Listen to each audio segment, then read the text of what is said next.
오늘은 분리분석에 대해서 얘기하도록 하자고. 일단 분리분석이라고 하면 말 자체가 여러 가지 물질이 혼합되어 있을 때 얘네들을 분리해 놓고 분석하는 방법을 얘기한다고. 여기 지금 문장이 써 있긴 써 있는데 이걸 읽어도 이게 무슨 말인가 라는 느낌이 들 텐데 우리가 이걸 한 번만 생각해 보자고. 100m 달리기를 할 때 출발점에는 일렬로 지금 서 있는 거야. 그래서 출발을 시작하면 막 달리다가 마지막에는 한 명씩 한 명씩 먼저 오는 순으로 나가게 된다라는 얘기야. 즉 여기서는 분리가 일어났다라는 얘기야. 즉 어떤 물질들이 혼합되어 있을 때 운동장을 달리게 해서 나오는 순서로 분리를 디텍트를 해주는 게 이게 분리 분석의 기본적인 개념이야. 이 부분을 우리가 인젝터라고 하고 샘플을 넣어주는 부분, 샘플을 넣어줄 때는 동시에 한꺼번에 넣어줘야 되고 샘플이 달리는 부분, 뭔가 먼저 가는 놈 나중에 가는 놈이 생기게 하는 부분을 컬럼이라고 얘기를 하고, 그리고 마지막에 나오는 걸 우리가 누군가가 디텍트를 해줘야 될 거예요. 나오는 순서대로. 이 부분을 디텍터라고 얘기를 한다고. 이 세 개의 조합을 생각해 놓고 그리고 나서 이 문장을 한 번만 보면 컬럼 내의 고정상이라고 하면 아까 100m 달리기면 운동장을 얘기하는 거야. 대한 샘플의 어피니티 차이가 어떤 놈은 운동장하고 너무 인터랙션이 좋아서 천천히 가는 놈이 있고 운동장하고 인터랙션이 안 좋은 놈은 쌩하고 먼저 나가는 이런 이동 속도의 차이가 생기고, 이 원리는 이제 분석 기기에 따라서 어떤 원리냐는 조금씩 차이가 나지만 아무튼 컬럼을 지날 때 이동 속도의 차이가 나는 현상을 이용해서 샘플 내의 혼합물을 분리해서 분석하는 방법을 통칭하는 거예요. 각 시료의 리텐션 타임에 의해 정성 분석. 이 얘기는 무슨 얘기냐면 예를 들면 어떤 운동선수는 100m를 10초에 달린다면 늘 똑같은 조건에 10초에 나가면 그 10초라고 하는 게 리텐션 타임이 될 거예요. 그 다음에 나오는 피크의 면적에 의해서 정량 분석. 이건 조금 이따 볼 수 얘기를 할 거라고 생각해. 자, 중요한 건 뭐예요? 이 그림에서 중요한 건 요 컬럼 부분. 어떻게 이동 속도의 차이가 나게 만드느냐. 이거는 원리가 여러 가지 원리가 있을 수 있다. 그 다음에 먼저 또 하나는 이제 100m 달리기를 하는데 이동을 할 거라고. 그지? 이게 기체로 이동하느냐, 액체로 이동하느냐. 여기서는 모바일 페이즈라는 표현을 사용하는데 모바일 페이즈가 고체일 수는 없어. 모바일 페이즈는 움직이는 거니까 기체로 움직이느냐, 액체로 움직이느냐에 따라서 GC, LC로 나눈다. 하는 거야. 일단 여기 써 있는 문장대로 보면 GC는 보일링 포인트 300도의 기체 액체 분석에 적합해. 당연한 얘기야. 기체로 날아가려고 하면은 일단 기체가 될 수 있는 물질이어야 돼. 당연히 고분자 같은 건 해당이 안 된다는 얘기야. 액체의 경우는 솔벤트를 사용하는 거니까 다양한 물질들을 분석을 해줄 수 있다라는 얘기가 돼. 자, 그러면 지금부터 얘기해야 될 건 분리 분석에서 이 컬럼에서 분리가 일어나는, 즉 이동 속도의 차이가 나는 원리에 따라서 이제 분류를 하게 돼 있는데, 자, 먼저 우리 LC에 대한 얘기를 먼저 하도록 합시다. 무슨 얘기? 이동상이 액체인 상태로 이동하는 걸 얘기하면 LC의 경우는 특히 여러 가지 종류의 LC들이 존재를 하는데 제일 대표적인 건 우리가 HPLC라는 표현을 쓰는데 이건 하이 프레셔, 당연히 달리는 속도가 뒤에서부터 압력을 걸어주면 빨리 또 재현성 있게 분석이 될 수 있어. 그래서 이제 압력을 걸어주는 거고, 여기서 얘기하는 HPLC는 우리가 일반적으로 LC라고 하면은 요 HPLC를 의미하는 경우도 많이 있다고.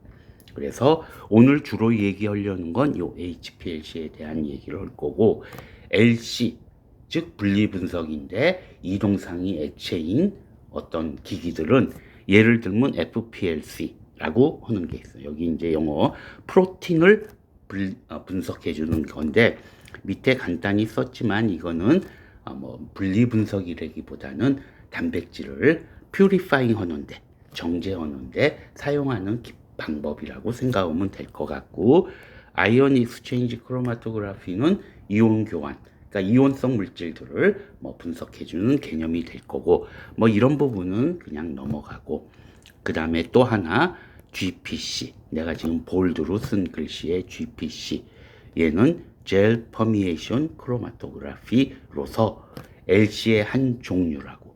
근데 고분자를 하는 사람들한테는 GPC라는 기계는 무엇보다도 중요한 분석 기계, 고분자의 평균 분자량을 측정하는 거의 유일한 분석 기계라고 해서 GPC는 굉장히 의미를 부여한다고, 고분자하는 사람들한테.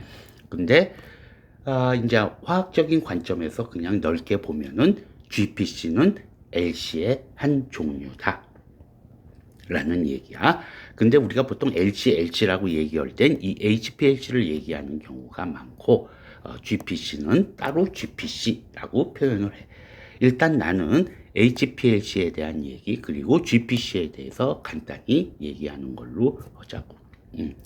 일단 HPLC의 구성이라고 썼는데 이건 LC의 구성이라고 바꿔도 상관없어요. 조금 전에 얘기했듯이 뭐 인젝터, 출발선, 그리고 달리기 하는 곳, 이동 속도에 차이가 생기게 만드는 곳, 그 다음에 디텍터, 이렇게 세 부분으로 구성되어 있다는 건 뭐 동일하다고, 어떤 LC건 간에. 자, 지금부터 내가 LC라고 얘기하면 이 HPLC를 의미한다고 생각을 하면 될 거고, 그 다음에 LC는 뭐 칼럼의 종류에 따라서 뭐 다양한 칼럼들이 존재하고, 실제 분석하는 샘플이 뭐 분자량이 작은 놈 또는 분자량이 큰 놈에 따라서, 또 이온성이냐 아니냐에 따라서 여러 가지 방법들이 있다라는 얘기만 그냥 하고 넘어가자고. 자, 여기서는 이제 HPLC에 대한 얘기를 하는 건데, HPLC의 원리는 컬럼 구성 물질과 분석 대상 물질들의 다이폴 인터랙션의 차이에 의해서 분리가 일어남이라고 돼 있어. 결국 이 얘기는 무슨 얘기냐면, 각 분석 대상 물질들의 극성 차이에 따라서 이동 속도의 차이가 생긴다라는 거야. 예를 들면 A, B, C 세 개 물질이 섞여 있는데 A가 제일 폴라하다고 치자고. 그 다음에 B, C 순서라고 하면은 요 폴라리티의 차이에 의해서 이동 속도의 차이가 생기는 거야. 근데 운동장이 누구냐에 따라서 이 이동 속도는 또 변화를 하게 돼 있어. 이건 무슨 얘기냐면, 먼저 컬럼을 먼저 얘기하자고. 컬럼은 폴라한 컬럼이 있고, 이건 뭐 오디너리 노멀 페이스라고 그러고, 우리말로는 순상 칼럼이라는 표현을 사용을 해. 아무튼 컬럼의 표면이 폴라한 칼럼이 있고, 반대로 난폴라한 칼럼이 있어. 이거를 리버스 페이스 컬럼이라고 우리가 얘기하고, 우리말로는 역상 컬럼이라는 표현을 사용해. 자, 지금 무슨 얘기냐면, 순상 칼럼을 썼을 때는 폴라리티가 높은 놈이야. 그러면 A, B, C 세 개 물질 중에 지금 A가 제일 폴라하다고 그랬고, C가 제일 난폴라하다고 지금 그랬어. 그지? 그랬다고 하면은 요 순상 칼럼을 사용했을 때는, 폴라한 칼럼을 사용했을 때는 요 폴라한 물질하고 폴라한 칼럼 사이에 인터랙션이 존재, 어피니티가. 그러니까 얘는 얘하고 붙었다 떨어졌다 하면서 천천히 나가는 거고, 난폴라한 칼럼은 이 폴라한 칼럼, 난폴라한 물질은 폴라한 칼럼하고 사이에 어피니티가 적기 때문에 얘는 붙었다 떨어졌다 안 하고 뿅 하고 먼저 나가버리는 거야. 무슨 얘기? 순상 칼럼, 폴라한 칼럼, 노멀한 칼럼을 사용했을 때는 폴라한 물질은 자꾸 붙었다 떨어졌다 하면서 늦게 나가고 난폴라한 물질이 먼저 나간다. 리텐션 타임이 얘가 짧다라는 얘기야. 근데 반대로 난폴라한 칼럼을 사용하면 요번에는 반대야. 난폴라한 놈이 어피니티가 좋기 때문에 붙었다 떨어졌다 하고 상대적으로 폴라한 놈이 뿅 하고 먼저 나가는 거야. 어떻게? 나오는 순서가 뒤바뀐다라는 거야. 즉 폴라한 칼럼을 사용할 때는 폴라리티가 높은 물질이 붙었다 떨어졌다 하면서 천천히 이동하고, 즉 늦게 나오고 리텐션 타임이 크고, 난폴라한 칼럼을 사용하면 반대 현상이 있다 라는 거야. 그러니까 누군가가 ABC 셋 중에 누가 먼저 나오냐 그러면 칼럼이 어떤 칼럼을 사용하느냐에 따라서 달라지니까 그걸 질문을 해야 돼. 그치? 자, 요게 HPLC의 원리야. 그래서 일단 컬럼은 지금 이제 폴라한 칼럼, 난폴라한 칼럼 얘기를 했는데, 일단은 실리카가 기본이야. 근데 실리카 표면은 OH로 돼 있어서 폴라하다고. 얘네들을 뭐 다양한 형태의 폴라한 놈으로 치환을 해준 놈도 있고, 실리카 그 자체를 사용하는 경우에도 폴라한 칼럼으로 인식한다고. 그 다음에 실리카 표면을 쉽게 얘기하면 그냥 알킬 체인으로 모디파이 해주는 거야. 그렇게 되면 난폴라한 칼럼이 돼. 이 중에 요 이제 C18 옥타데실로 모디파이한 칼럼을 우리가 C18 칼럼이라고 얘기하는데, 요게 가장 일반적으로 많이 사용되는 칼럼이야. 이제 예를 들어 우리가 HPLC를 구입하면은 기본적으로 칼럼을 하나 그냥 제일 싸구려라는 표현을 써 제일 일반적인 칼럼 하나를 그냥 준다고. 이때 특별히 우리가 언급하지 않으면 제조회사에서는 C18 칼럼을 줘. 그만큼 얘가 가장 요즘은 일반적으로 사용되는 칼럼이라고 생각하면 돼. 얘를 그냥 C18이라는 표현을 사용을 해. 자, 그래서 이제 그 다음에는 얘는 용매에 녹여서 가는 거니까 용매가 이동할 때 같이 이동하는 거야. 그러니까 용매도 중요한 팩터가 될 거야. 일단 퓨어한 용매를 사용해 줘야 돼. 뭐 당연한 얘기야. 그러지 않으면 칼럼이 손상을 입는다고. 근데 이제 경우에 따라서는 굉장히 이제 카이랄 칼럼 같은 경우는 굉장히 비싸거든. 그러니까 이런 칼럼을 보호하기 위해서는 앞에 가드 칼럼이라고 조그맣고 싸구려 물질로 되어 있는 칼럼을 앞에 달아줘서 이 물질들이 혹시 들어오더라도 먼저 이 가드 칼럼에서 걸릴 수 있도록 해주는 경우가 있다고. 이건 HPLC 칼럼이 비싼 칼럼 사용할 때 얘기야. 그 다음에 각 칼럼별로 가능한 용매가 있으면 당연한 얘기겠지, 그지? 그리고 사용하고 나면은 건조한 상태로 두는 게 아니라 제조회사에서 정해준 어떤 적당한 용매에 보관을 해준다고. 자, 근데 실제 사용할 때는 용매를 그레디언트를 주는 경우가 많아. 무슨 얘기냐면 분석하는 도중에 용매 조성을 바꾸는 경우가 있어. 일단 이런 이유 때문에 그런데 여기서 내가 암만 설명해도 이해하기가 쉽지 않을 것 같고, 조금 이따 내가 이제 실제적인 이해를 들 텐데 그때 설명하는 걸로 그레디언트에 대해서는 하자고. 자, 그 다음에는 이제 디텍터에 대한 얘기를 해. 옆에서 우리는 사람이 들어오는 건 눈으로 보면 알지만은 실제 물질이 지나갈 때는 뭔가 물질을 디텍션 해줄 수 있는 게 있어야 될 거야. 일단 대표적으로는 UV 디텍터야. 이거는 UV 비저블 스펙트로스코피를 얘기했을 때 그 UV야. 즉 일반적으로 얘기하자면 아로마틱 링이 있는 놈은 UV 흡수대를 갖고 있다고. 그지? 그러니까 UV 흡수대를 갖는 물질을 우리가 디텍션 해줄 수 있어. 이 UV 디텍터의 장점은 굉장히 스테이블하고, 그리고 재현성도 좋고 정량성도 좋고, 그래서 사용하고 싶어. 단점은 뭐야? UV 흡수대가 없는 놈은 디텍터가 안 돼. 그치? RI 디텍터는 이게 굴절률을 보는 거야. 그러니까 레퍼런스라는 건 그냥 솔벤트가 되겠지. 솔벤트하고의 굴절률 차이를 측정해 주는 거야. RI 디텍터는 당연히 모든 물질을 다 디텍션해 줄 수 있어, 기본적으로. 그렇지만은 RI 디텍터는 이제 베이스라인이 막 흔들릴 때도 있고, 좀 안정적이 아니고,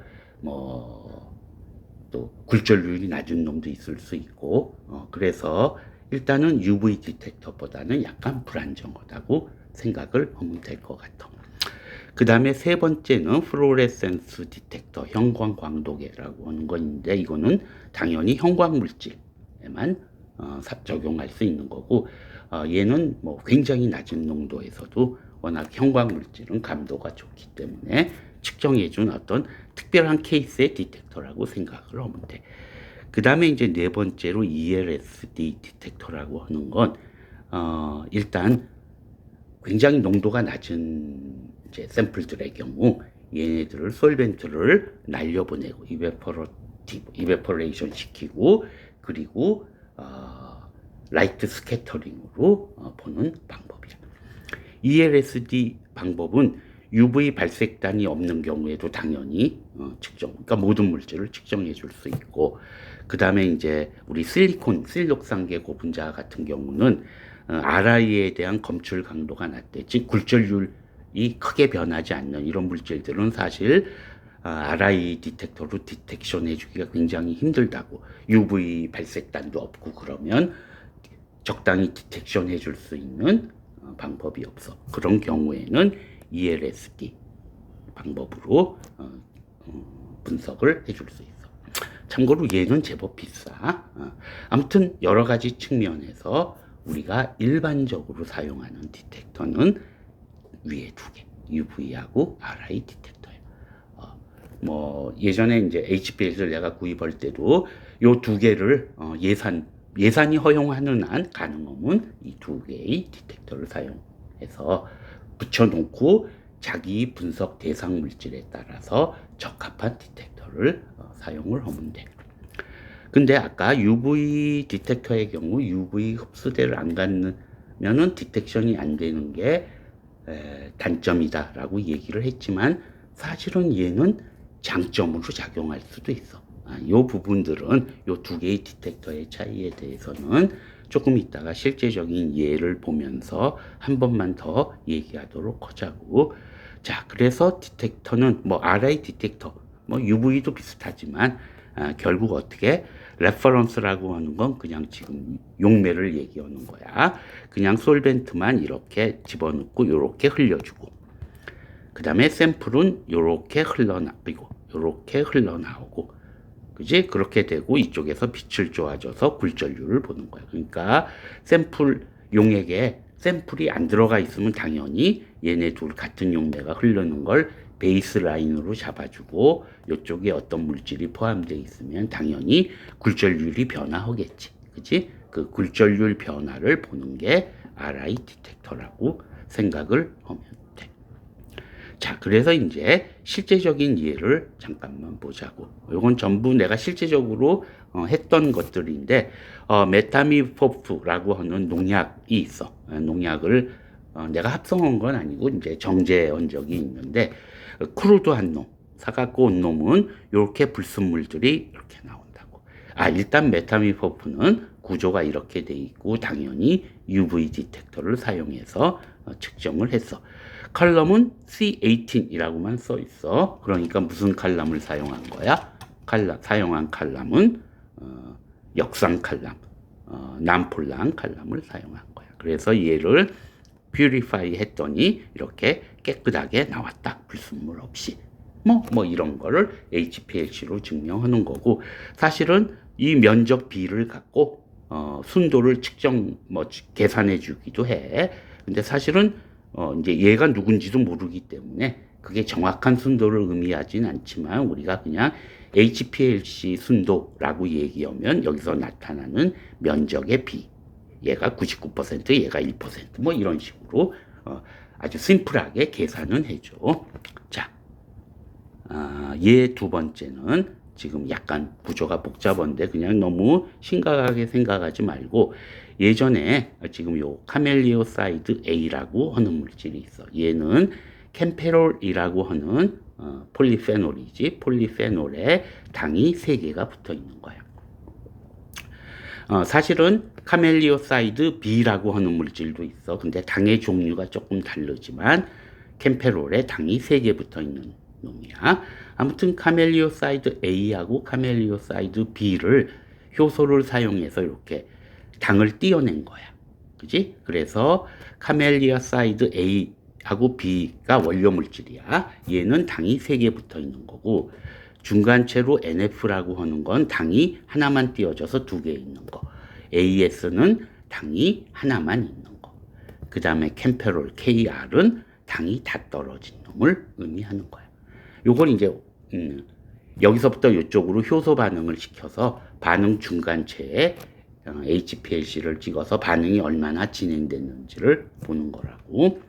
일단 이 샘플들은 일단 중에서 누가 제일 폴라하고 난폴라하냐를 생각하면 폴리페놀은 당연히 아로마틱 링으로 구성되어 있고 카멜리오사이드 A 같은 경우는 당이 3개나 붙어 있기 때문에 이쪽이 폴라하고 이쪽이 난폴라하다. 어차피 얘는 상대적으로 얘기하는 거니까.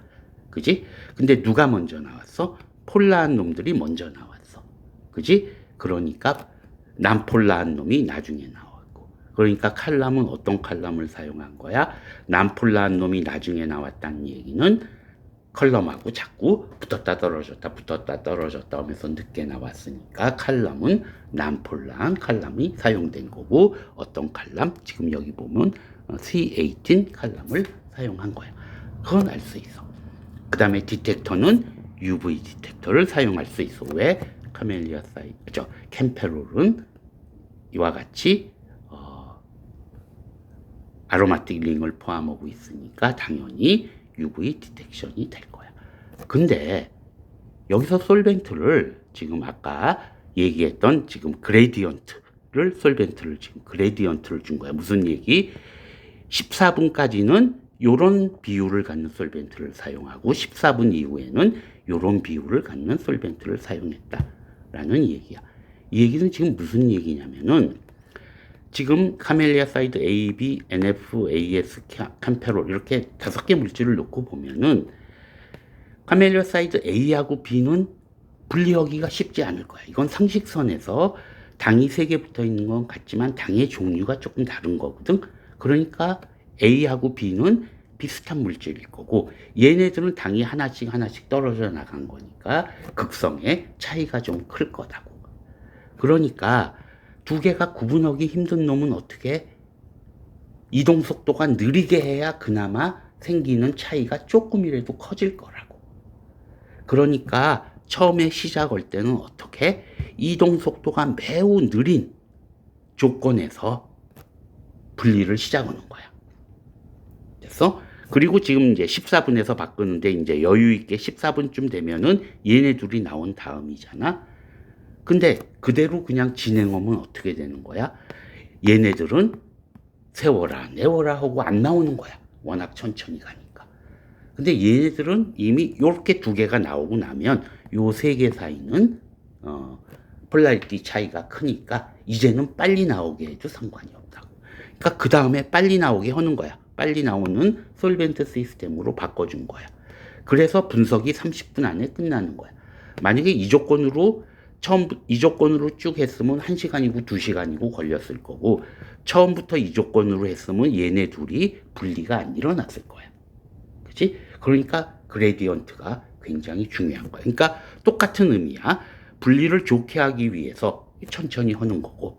그지? 근데 그러면은 세월아 내월아 걸리니까 어떻게 분석 시간을 단축하기 위해서 다시 한번 그레디언트를 줘서 용매를 바꿔서 분석을 한다라는 뜻이야. 이건 막 시간에 따라서 그레디언트를 주는 경우도 있고 기본적으로 모바일 페이스는 물하고 아세토나이트릴을 2개를 넣고 펌프가 2개 달려 있어. 그러니까 펌프가 2개 달려 있기 때문에 그 비율을 시간에 따라서도 변화시킬 수 있고 다양한 방법들이 있으니까 실제 사용할 때는 다양한 방법들을 검토해 보거나 논문들을 찾아보면 될 것 같다. 아무튼 기본적으로 그레디언트를 주는 이유는 이런 이유다.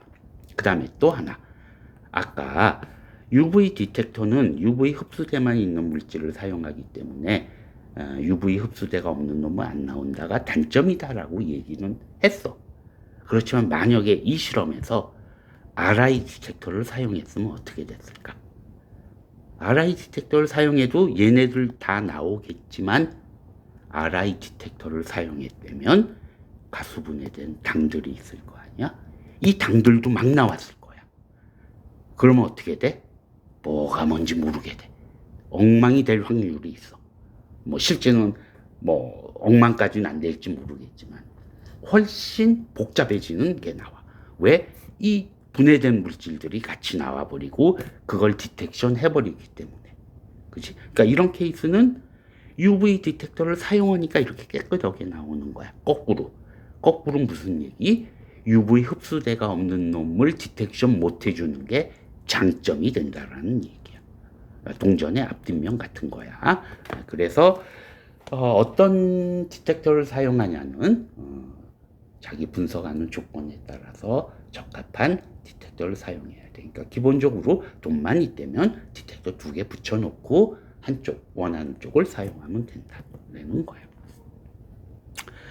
그리고 이제 GPC에 대한 얘기를 해야 되는데, GPC는 다 알다시피 어떤 거 다공성 물질이 담겨 있어. 그래서 고분자 물질이 들어가면 분자량이 큰 놈은 요 구멍 안을 못 들어가고 뿅 하고 나오고, 분자량이 작은 놈은 구멍을 빙글빙글 돌다가 늦게 나온다를 기본적인 원리로 하는 거야. 분자량이 큰 놈이 먼저 나오고 분자량이 작은 놈이 나중에 나와서 얘네들이 이런 분포로 나온다라는 얘기야. 이게 리텐션 타임이고, 이제 이걸 이용해서 합성 고분자의 평균 분자량을 측정하는 방법이야. 일단 GPC는 지금 여기 그림이 있듯이, 여기 GPC라고 썼으니까 이게 GPC의 그림이야. 이거 안 써 있으면 요 그림 놓고 요거 HPLC 그림이라고 해도 똑같아. 그지? 기본 구성은 똑같아. 압력 걸어주고, 여긴 압력 걸어주는 게 빠졌지만, 그리고 인젝터가 있고 컬럼이 있고 디텍터가 있고, 달라지는 부분은 컬럼이 달라. 그지? GPC용 컬럼, HPLC용 컬럼이 다른 거고, 그 다음에 뒤에 이제 데이터 프로세싱 하는 소프트웨어가 달라. 그래서 특히 GPC의 경우는 나온 데이터를 캘리브레이션하고 비교해 줘야 되고, 또 평균을 구해 줘야 되고, 분자량 분포를 구해 줘야 되기 때문에 GPC의 소프트웨어가 HPLC의 소프트웨어보다는 비싸. 그렇지만 실제 나도 사용했던 기계는 HPLC, GPC 둘 다 사용할 수 있어. 컬럼만 바꿔주면. 소프트웨어는 둘 다 집어 들어가 있고, 그치? 그러니까 기본적으로는 똑같다. 컬럼이 달라지고, 이제 우리가 직접 관여할 부분은 아니지만 데이터 프로세싱 할 수 있는 프로그램이 다르다라는 거야. GPC에 대해서는 내가 다른 동영상을 올려놨기 때문에 GPC에 대해서는 이 동영상을 참고하는 걸로 합시다. 자, 여기까지 일단 LC 분리분석에서 이동상이 액체인 LC 리퀴드 크로마토그래피에 대해서 얘기를 했고, 다음에는 GC에 대한 얘기를 하도록 합시다.